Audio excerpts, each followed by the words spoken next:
గుళ్ళో గంటకు ఒక ప్రత్యేకమైన ధ్వని ఉంది. ఈ గుండెల్లో కూడా ఓ గంట ఉంటుంది.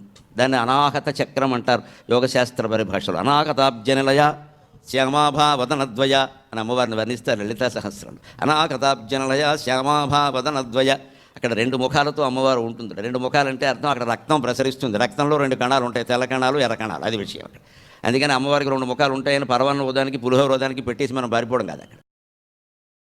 ఈ ముఖాలు లెక్కలు కాదు, గుడి నమ్మకాలు అంటే ఇవే. అదంతా బయాలజీ. లలితా సహస్రంలో షట్చక్ర సంచారం అంతా బయాలజీ. మనిషి శరీరంలో ఎక్కడెక్కడ ఏ చక్రం ఉందో అక్కడ ఎక్కడ రక్తంలో ఆ శక్తి, అమ్మవారి యొక్క శక్తి, భగవత్ శక్తి రక్తంలో ఎలా ఉందో, మాంసంలో ఎలా ఉందో, కండరాల్లో ఎలా ఉందో, ఎముకల్లో ఎలా ఉందో, శుక్లంలో ఎలా ఉందో, శోణితంలో ఎలా ఉందో, చర్మంలో ఎలా ఉందో చెప్పడమే. అందుకే అస్థినిలయ, మాంసనిష్ట, రక్తనిష్ట ఇలాంటివి ఉంటాయి.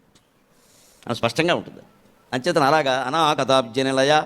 ఇక్కడ యోగ సాధన చేసేటప్పుడు మూలాధార చక్రం దాటి, స్వాధిష్టాన చక్రం దాటి, మణిపూర చక్రం దాటి గుండెల దగ్గరికి, అనాహత చక్రం దగ్గరికి రాగానే ఘంటానాదం వినపడుతుంది.